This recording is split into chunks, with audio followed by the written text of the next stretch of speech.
Hello! Today we're reading the best Reddit stories and most top voted posts of all time. Today we're diving into 5 stories from what I think is the most legendary AskReddit post ever made.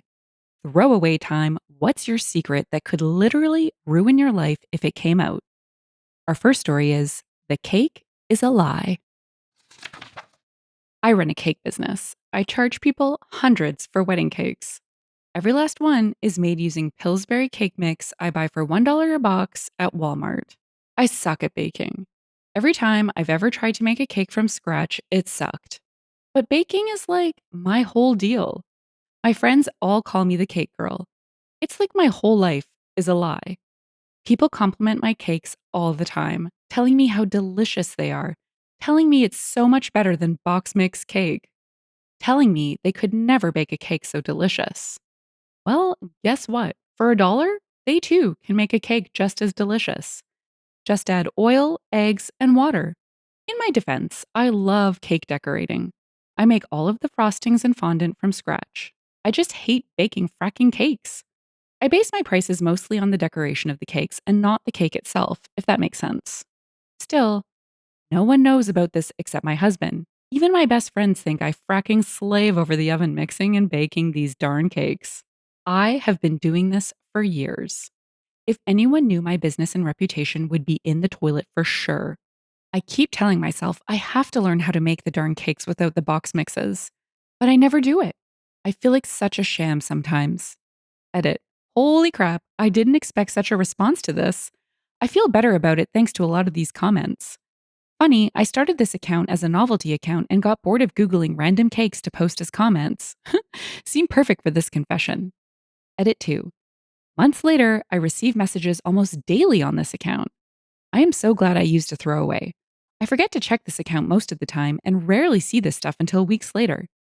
That said, to answer the main questions, yes, I know I can order cake mix online, but I don't make enough cakes for it to be economical. It's actually more expensive to order online. Honestly, I'm not incredibly worried about people seeing me anymore. If I ran into someone, I would tell them that I was helping my niece with a bake sale or something. I have, since this thread, made some cakes from scratch. I'm still using box mixes for chocolate and vanilla. Oh, and red velvet, because frack all of that. Let's see what else. Oh, right. I've received probably 100 comments saying, the cake is a lie.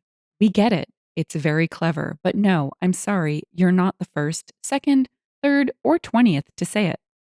Overall, I've learned that this is actually pretty normal, and that people from all over the world have a friend who makes cakes and they all think I am their friend. So far, no one has pinned me, but you guys had better check your friends' cabinets for Pillsbury mix.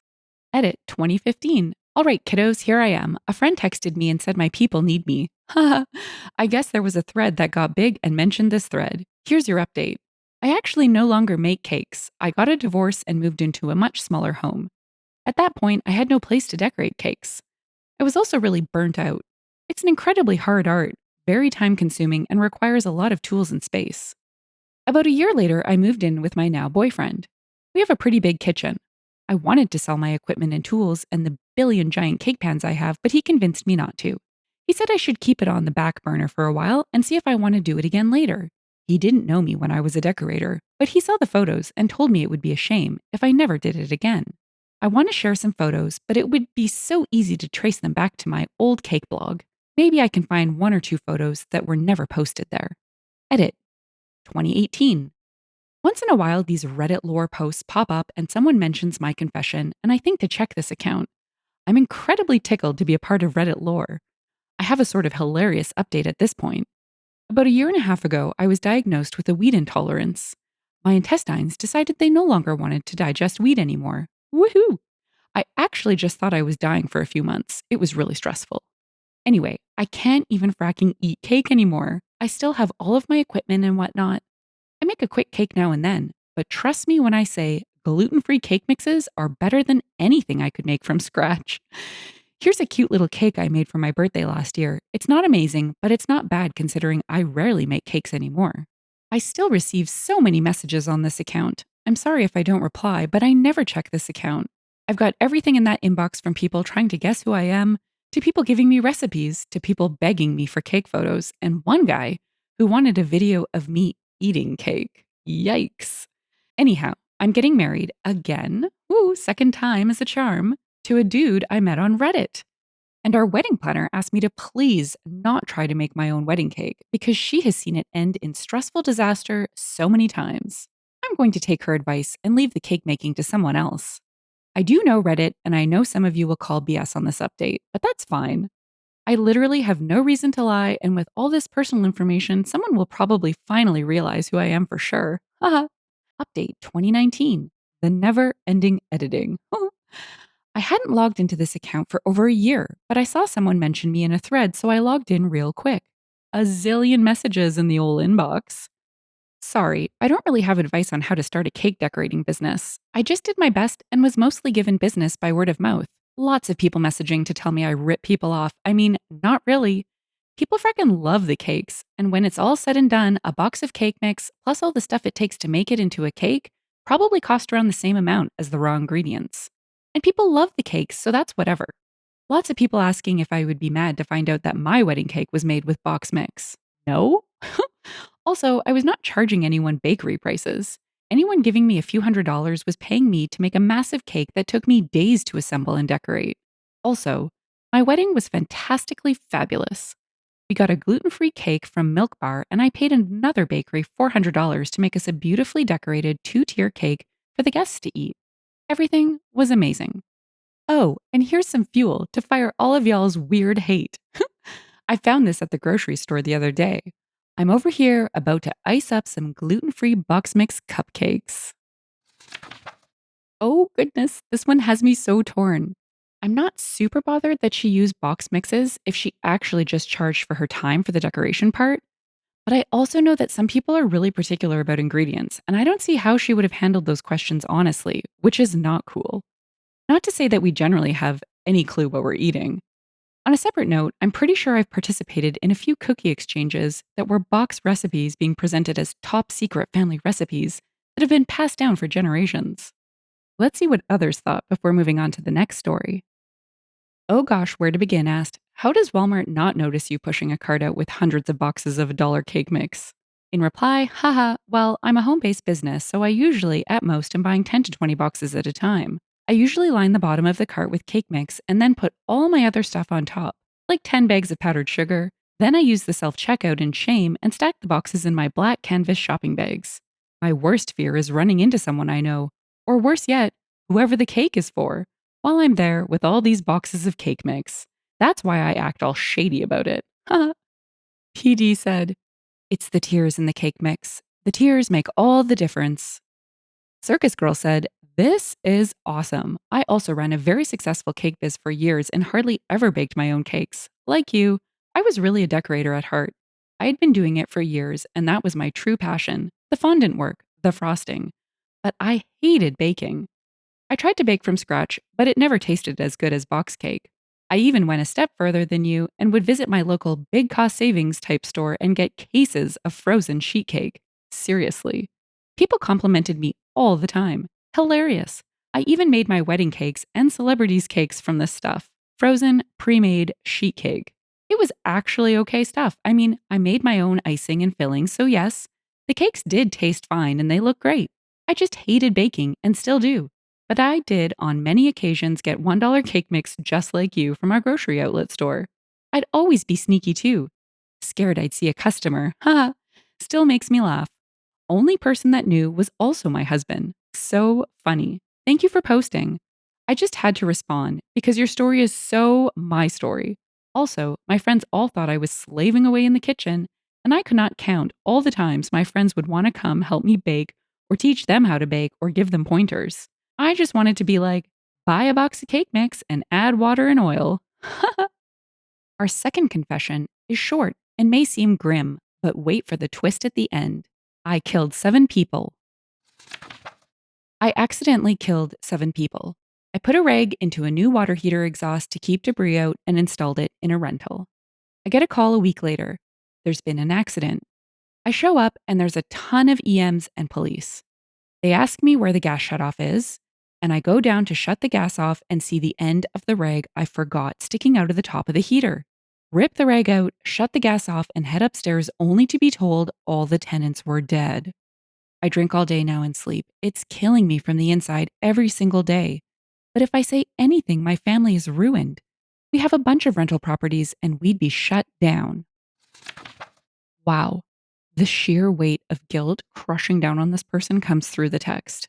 As is typical for confession threads, posters use throwaway accounts and don't keep them or ever log back in. The OP on this one never did, which is such a shame because if he had, he'd have read these comments. It's me, WM said, "This was an accident. Clearly, your guilt shows you had no intention of doing this. I think you should go to counseling. Ask the counselor specifically what they are required and aren't required to share with authorities and go from there. You need someone, anyone, to help you carry this boulder sized secret. We can all help a little, but you need a living, breathing person in front of you. Find it soon for you and your family." Someone else posted, "This is too specific of a story. Someone with 45 minutes could find this case and find you. I don't know what to say though. Not your fault, but honestly, it would affect your business if you were found out. Delete this post and pay craploads of attention from now on whenever you do stuff." In response, someone else posted, "Not much to worry about anyway. Police concluded someone left the van running in the garage. It was out of fuel and the key was in the on position." Someone else replied to that, "Holy crap." And last word, I wonder if OP will never read this and continue feeling horrible. That's right, you heard or read right. Someone did track down the event because OP gave too much detail and it turned out that the reg wasn't to blame. And yep, it seems like OP had no idea. Never ever came back to read or comment on the replies. Our third story is equally disturbing as it is wild. Background: I'm a guy in my late 20s who was taken into care at age 7. Everyone around me already knows that I was brought up by foster families because I had a bad early childhood. I deliberately keep it vague and say stuff like, "I'd rather not get into it," so that people will just assume I was abused in some way and they'll stop asking about it. The truth is that for the first 7 years of my life, I was brought up as a girl by my psycho birth mother who really wanted a daughter and didn't let the snag of giving birth to a boy stop her from trying to raise one. She was a pretty successful professional in a legal field, not entirely sure what, and had me via anonymous sperm donor from a fertility clinic. She found out I was a boy at a late ultrasound and then moved across the country. Gave birth to me at home and continued to move about until I was 5 or so. It was just the two of us all my life. We had contact with other people, of course, but they rarely got very close. I had lots of friends, but was always supervised. I found out way after that my mother's strong, puritanical Christianity was a lie she used to explain why she was so strict about me being private and never letting anyone see me get changed or anything. I just accepted all of this as fact, having never been told anything different. I was sent to a religious school for girls and had a really great childhood. I was a bit of a tomboy and played with Lego and toy animals rather than dolls and stuff, but that's not unusual and no one ever questioned I was a girl, even me. I knew about men and women, but had never really seen much of naked people. My mother never ever spoke to me about it, but I kinda had the impression that when I grew up and got boobs and stuff, my penis would kinda fall off or something, and I would be a woman, and other kids would keep their penis and they'd be men. I don't know, to be honest, I never really thought about it. Anyway, I carried on with my happy girlhood and had a bunch of friends and everything was great until I was 7, and a teacher accidentally spilled a cup of hot coffee over me at school. The liquid soaked through my clothes and was scalding me, so the staff immediately stripped me out of my dress and underwear to get the hot coffee away from my skin. And then they found out. The cops were called, and I got taken to speak with who I guess would be social services. They asked me a bunch of questions about life at home and stuff. Meanwhile, my mother was taken in for questioning too. She refused to acknowledge me as male and insisted I was her daughter. Because she was, delusional and stuff, I wasn't allowed to go back home, but got put with a foster family and went through loads of therapy and stuff. The worst part was that literally overnight, I lost everything: my mother, my home, all my toys, all my clothes. I moved school, so lost all my friends. They cut all my hair off and told me I wasn't a girl anymore. It was really traumatic. The first foster home wasn't that great. They had 3 boys already, and going from a sheltered, religious, only child upbringing to a rough and tumble, testosterone filled environment was really difficult. They tried to force me to be masculine, and I was just too confused about what they wanted. Anything girly was reprimanded, and I felt so lost and alone because nothing I did was right. I tried to commit suicide when I was 11 and again at 13 because I didn't feel I fitted in anywhere. After the second attempt, they moved me to a different foster family who were awesome. I considered them to be my parents. They actually stood up for me. The first thing was that they let me grow my hair. From when I got taken into care, they buzzed my hair short, and I hated it. They always had to hold me down and do it forcibly while I was crying and fighting. My new parents flatly refused to do it and said that loads of boys had long hair. They also let me quit karate and football and take up swimming and jazz dance. Since I'd been in care, no one had ever stood up for my right to choose what activities to do or how to dress before. It was amazing. In the end, I came out of it with a pretty healthy gender identity. I'm a guy, but not the most butch guy ever, but I'm fine with that. I went through school and got my degree and have a pretty good job and an amazing, supportive wife. Everything looks great. But I can never speak about my early childhood and how I grew up as a little girl. This story was rough at the beginning, but I actually found it super heartwarming that OP was placed in a home with a couple that respected him as a person and knew how to handle the situation as best as anyone could. It wasn't about forcing him into anything as a child, but instead allowing him to simply be a kid. They are the heroes in this story. Let's check out some comments. Someone said, I thought this was very interesting, and I'm just curious, did you ever tell your wife? Yes, my wife knows all about it, and a couple of very, very close friends. I'm deliberately vague with most other people, if it's brought up at all. I know it's a bit of a lie, but I prefer to let people assume I must have been badly abused than to start a huge long conversation about my gender or sexual orientation. Elinad said, I'm happy this story turned out so great for you. Do you ever speak to your mother? OP replied, my birth mother flatly refuses to believe she has a son. I had sporadic indirect contact letters with her in my mid teens, but I know a lot of her letters were held back from me because she'd start to go on about how I killed her daughter. Later, I had the opportunity to see these, but decided not to. After I was 18, I met up with her once or twice, taking my foster dad with me for support, and she was civil, but there was no connection at all. It was difficult for me. She looked like a more haggard version of the mommy I loved, and there was a big surge of childhood memories, but her coldness finally severed any remaining love that was there. I consider my second foster family to be my real family. Even though I've officially been out of care for several years now, we're still in very regular contact, and they've been there for me with all my big milestones: first car, graduation, first house, marriage, etc. And I still call my dad for help whenever I have a problem. The last two stories were the most top voted, but too short, so I kept them as comments. Our fourth is called The Secret Bunker. 2.5 years ago, I was in dire financial straits, so I sold my home to keep my struggling business afloat. I neglected to tell the owners that they have an 800 square foot bunker on the property that I built about 7 years ago.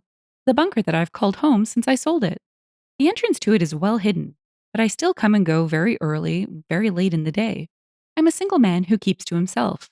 I'm now in a situation where I could move somewhere else, but I love this hidden paradise so much. Guys, I think we found Batman. I guess Wayne Enterprises has hit hard times through the recent tech stock crash. Methodless said, can you post a pic of the bunker? I kind of want to see what it looks like. Molson Ice replied, nice try, new homeowners. And our last was probably my favorite, the Snoop. I once helped out a female friend's family by taking care of their cat for a week. Every day for a week, I would go over there and snoop around their house. I found my friend's diary and proceeded to read the entire thing.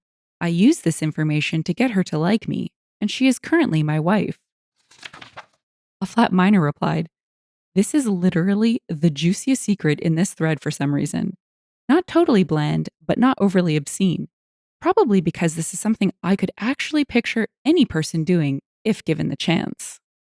I don't know. I'm not convinced that anyone would do this if given the chance. Privacy is sacred, and I'd like to think that some people share this view. I'd agree, most would likely take advantage of such a perceived opportunity, but not anybody or everybody. Not to get all philosophical, but I think it depends on your view of people. I will say that Reddit stories in general have definitely swayed me from the perhaps naive at times optimism that I used to hold. I'd love to hear your thoughts. Would you read a diary of someone you were interested in dating? If you've enjoyed the story and would like to hear more, consider liking, subscribing, and leaving a comment. Thanks, and bye for now.